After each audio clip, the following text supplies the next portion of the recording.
ইতিহাসে কোনো ক্রীড়া দলের ২১ পদক জেতার ইতিহাস রচনা হলো ২০ ফেব্রুয়ারি। একদিকে দল থেকে পদত্যাগের টালবাহানা, অপরদিকে উপদেষ্টার হাত থেকে ২১ পদক গ্রহণ। বাংলাদেশ নারী ফুটবল দলের সময়টা বেশ নাটকীয়তার সাথেই এগোচ্ছে। প্রধান কোচের সঙ্গে দ্বন্দ্বে দলে খেলবেন না বলে জানিয়েছিলেন যারা, ২০ ফেব্রুয়ারিতে সেই ১৮ জন সহ দলের একটি প্রতিনিধি দল গ্রহণ করলেন ২১ পদক। পুরস্কার পেয়ে নারীরা স্মরণ করলেন সাবেক বাফুফে বস সালাউদ্দিনকেও। খেলোয়াড়, কোচিং স্টাফ, কর্মকর্তা মিলিয়ে বাংলাদেশের সাফ কন্টিনজেন্ট ছিল ৩২ জনের। দলের পক্ষ থেকে প্রধান উপদেষ্টা ডক্টর মোহাম্মদ ইউনূসের কাছ থেকে পদক গ্রহণ করেন বাংলাদেশ নারী ফুটবল দলের অধিনায়ক সাবিনা খাতুন। এই সময় তার সঙ্গে ছিলেন সহ অধিনায়ক মারিয়া মান্দা।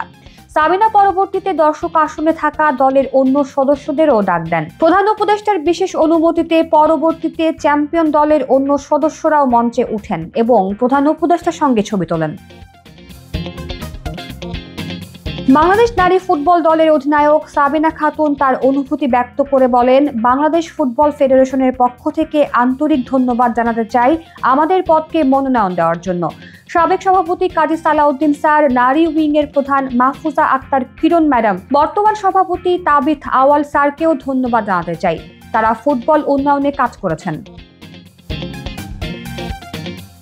মানুষ হলে ভাষা শহীদদের স্মরণ করেছেন বাংলাদেশ দলের অধিনায়ক সাবিনা। তিনি বলেন, আজ আমরা এই পদক পেয়ে বীর শহীদদের স্মরণ করছি। আমরা গৌরবান্বিত ও অনুপ্রাণিত ২১ পদক পেয়ে। এটা ক্রীড়াঙ্গনের জন্য মর্যাদার, তেমনি নারী অঙ্গনের জন্য অনন্য উচ্চতার। সবার কাছে আরো সহায়তা, দোয়া প্রত্যাশা করে বলেন, এই পদক সাবিনাদের জন্য দায়িত্ব আরো বাড়িয়ে দিয়েছে। আপনারা আমাদের দোয়া করবেন। সব সময় সাহস জুগিয়ে এসেছেন। এবার ২১ পদক অনুষ্ঠানে বাংলাদেশ নারী দল বিশেষ আকর্ষণ সৃষ্টি করেছে। পদকপ্রাপ্ত কাজী শহীদুল আলম, ডক্টর নিয়াজ জামান তাদের অনুভূতি প্রকাশের সময়ও নারী ফুটবলারদের প্রশংসা করেছেন। রাষ্ট্রীয় অনুষ্ঠানে পদকপ্রাপ্ত সকলের অনুভূতি প্রকাশের সুযোগ সব সময় দেখা যায় না। সেই দিক থেকে এবারের অনুষ্ঠান একটু ব্যতিক্রমী ছিল। পদকপ্রাপ্ত সকলেই তাদের অনুভূতি প্রকাশ করেছেন।